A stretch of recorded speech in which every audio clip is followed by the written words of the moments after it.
Never go to Gruntzer. This is going to be a short post. It's just something I wanted to get off my mind. Back when I was young, I would hear a lot of scary stories from many different family members. What you are about to read isn't something I heard when I was young, but instead someone else's version of a story I once heard. Once I heard it from them, I just laughed it off and joked around. Truth is, I was scared because after hearing it I realized that I'd been to Gruntzer. I'd met a man named Harold, and I would never go to that town again. Here's the story they told. Gruntzer, the town of death, pain and love. A family of 3 goes into a beautiful town, with very low crime, clean roads, clean streets, and no cracked windows can be seen. The mayor of the town, a man named Harold. This man has smooth white skin with no wrinkles, golden yellow eyes, and slick white hair. Harold loves to meet anyone new to the town, so it didn't take long before he met the family of 3. A loving husband, stunning wife, and a kind daughter. The father got a job there, while the wife and daughter stayed at home. One day, while the father was working, the daughter had been spending time with a friend she had made. While the daughter and friend played in the front yard, Harold had come over. He spoke to the wife for what would have been hours at least. Harold leaves, and the wife calls out to her daughter. The friend hugs her and goes home. Days go by, and the father is still at work. The daughter asks her mother every day where her father is, and gets the same answer about him being away on a trip. The daughter spends a night at her friend's place. The friend's mother is nowhere to be seen, but her father stays home all day. The friend's father had long black hair, a fluffy black beard, and hazel eyes, but the friend had brown eyes, maybe from her mother. One day, while in her room, the daughter hears her mother pacing around the hallway in the house. She comes out of her room to see her mother in a panicked state. After a few minutes of talking, the daughter goes back to her room, grabs some notes, pens, and books. Hours go by before she can hear her mom go into her room. The daughter quietly opens her door, walks down the hallway, passes the living room, and out the front door. The daughter had put a few of her things into a bag, clothes, and a few other things she could grab before leaving. Thoughts running in her head. Where is my father? What did Harold and her do? And why her mother's eyes weren't blue anymore? So, she left, town to town, and never staying too long.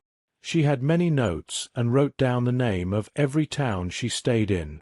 So, if you ever go into a new town, city, village, or anything like that, look out for a man named Harold. I must have forgotten the version I heard when I was young. It was a really long time ago, and so much has happened to me in that time.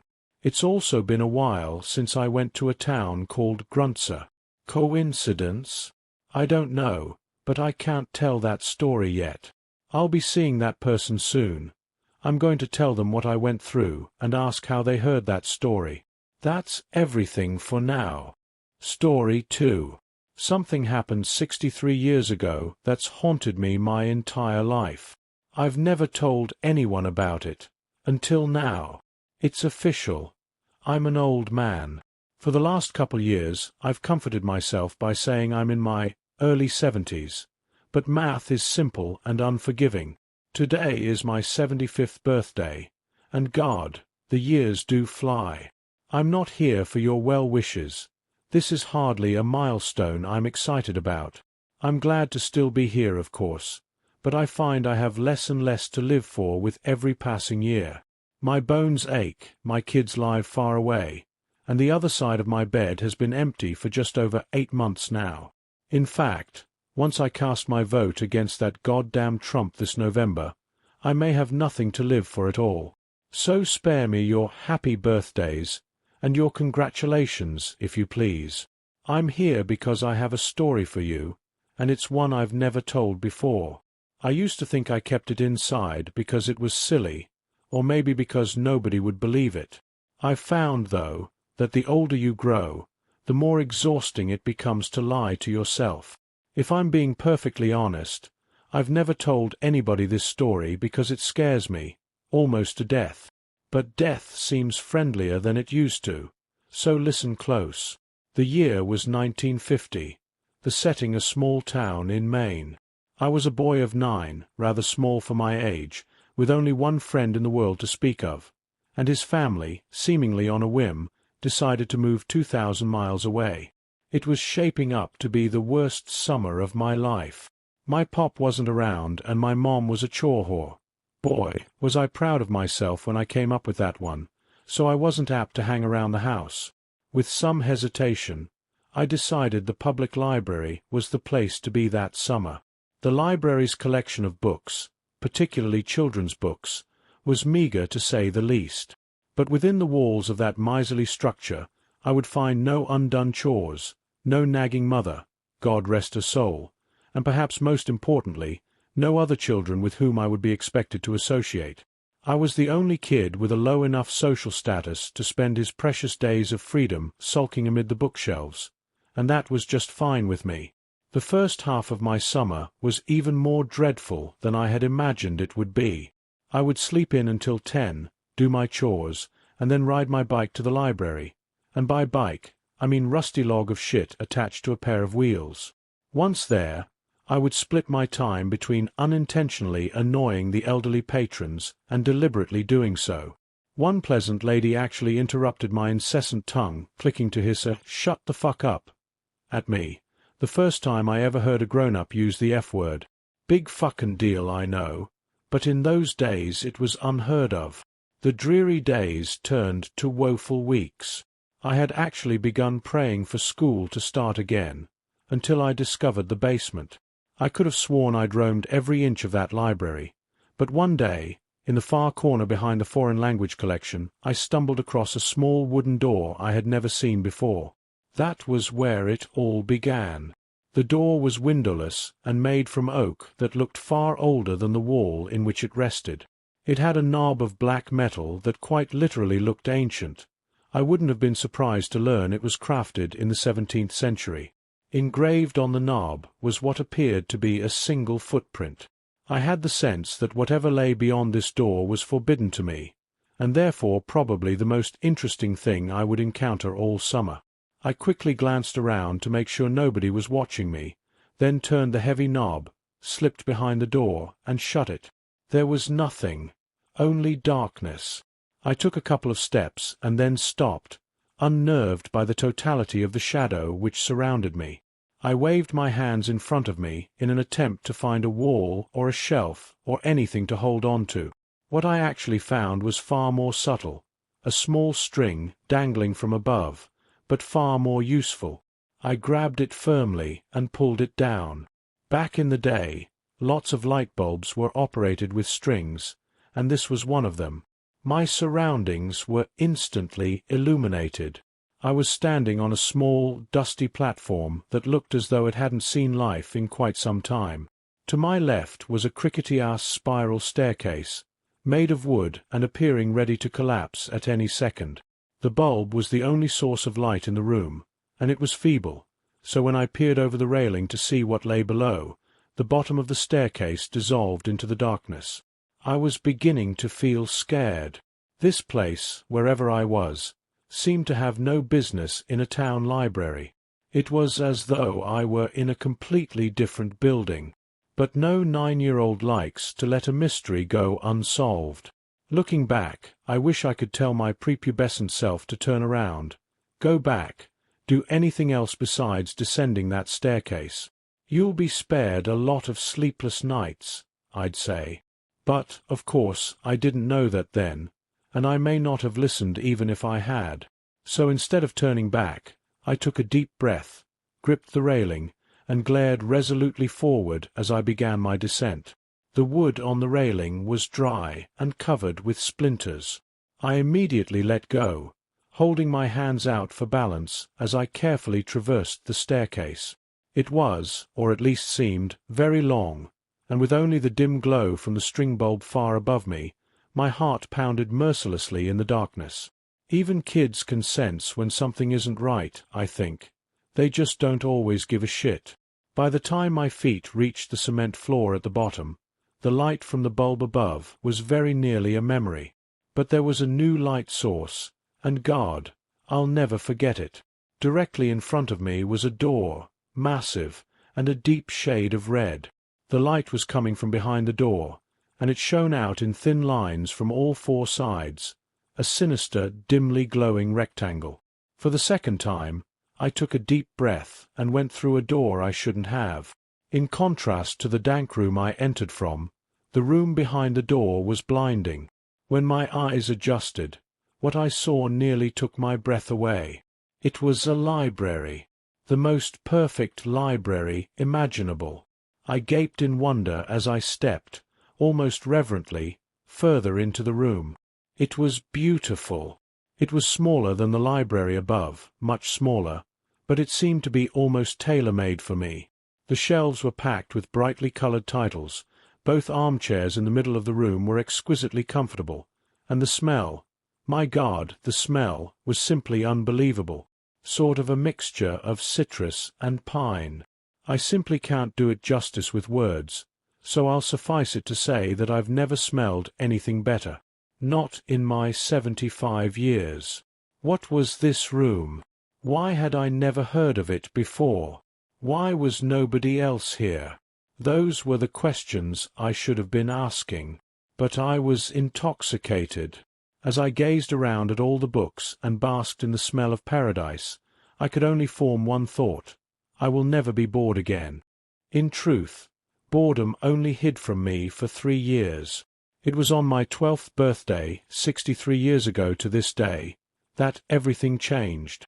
Before that day, I visited my basement sanctuary as often as I could, usually several times a week. I never saw another soul down there, yet strangely remained free of suspicion. I never removed a book from that room, but instead would pick up a particular volume wherever I had stopped reading during my previous visit. I sat, always in the same deep purple armchair, and always leaving its twin baron and directly across from myself. That armchair was mine, the other was— well, I suppose I couldn't have articulated it then much better than I can now. But it wasn't mine, that's for damn sure. On my 12th birthday, I arrived later than usual.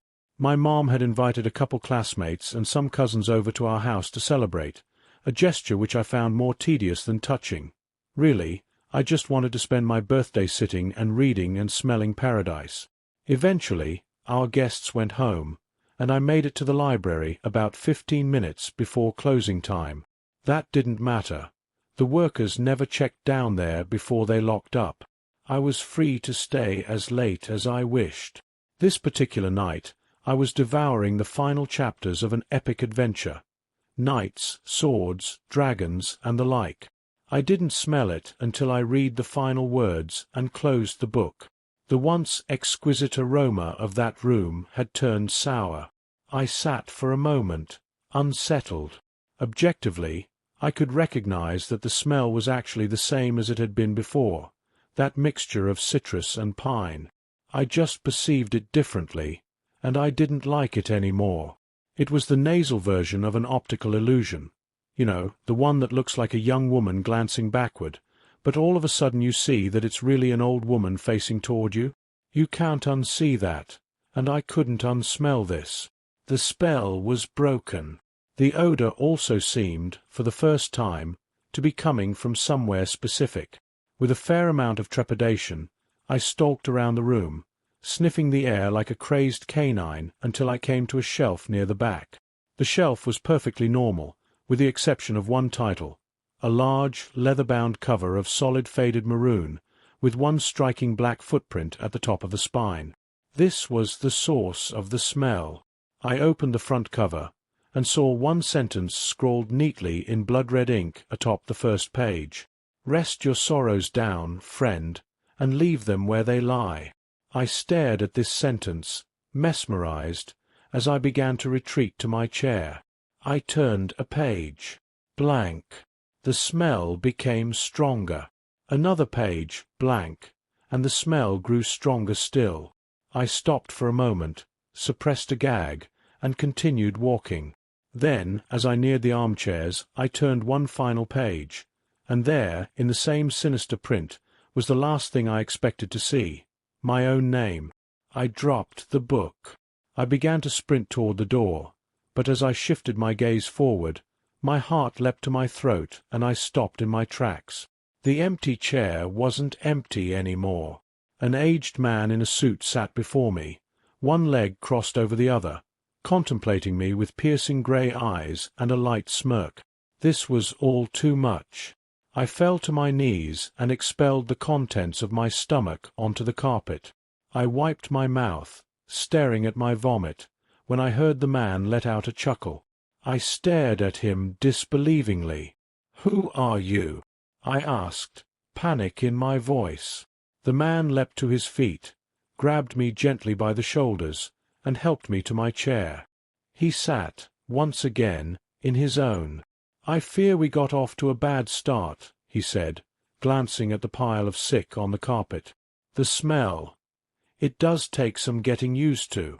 "Who are you?" I repeated. "Tonight, you will know hardship like you've never before known," he said. "I come as a friend, offering you refuge from it, and from all other storms which lie ahead." I wanted nothing more than to leave at that moment, but I remained seated. I asked him what he was talking about. "Your mother is dead, my boy.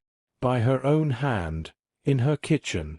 The scene is gruesome, I must admit," he said in sorrowful tones, but was there a playful glint in his eye? "Surely you wish to avoid this path. I can show you a safer one." My blood ran cold at the horrors this man spoke of, but I did not believe him. "What do you want with me?" I demanded, trying to sound braver than I felt. He laughed, an old raspy yelp that seemed to shake him to his bones.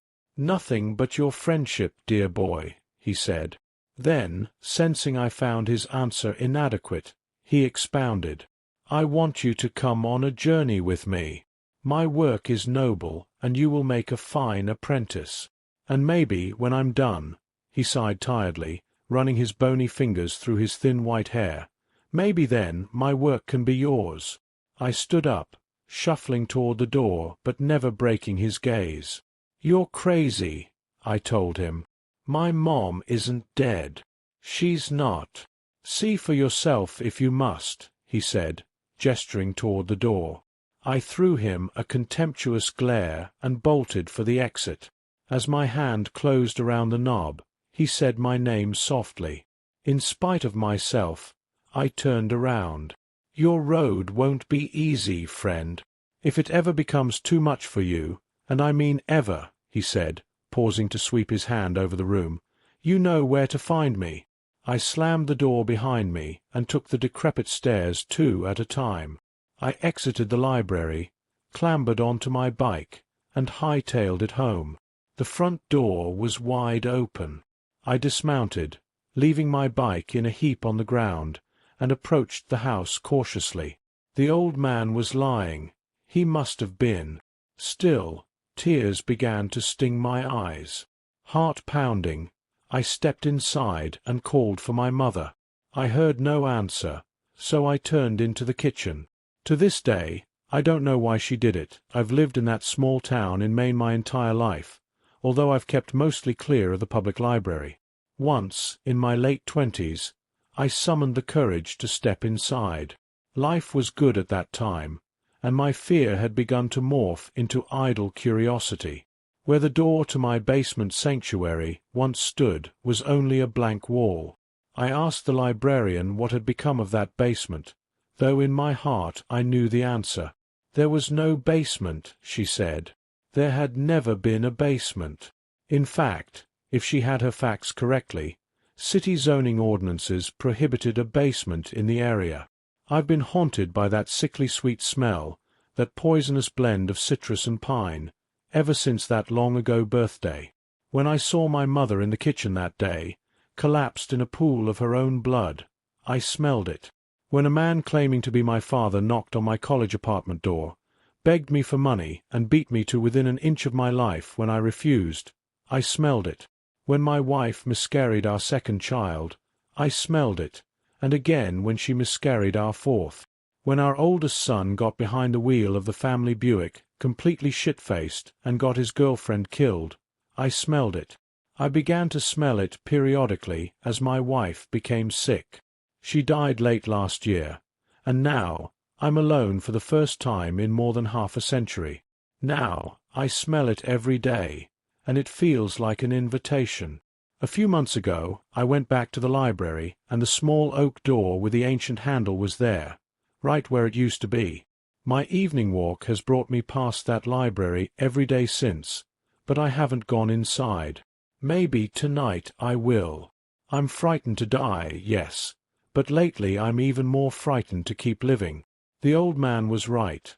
My road hasn't been easy, and I doubt it will get any easier.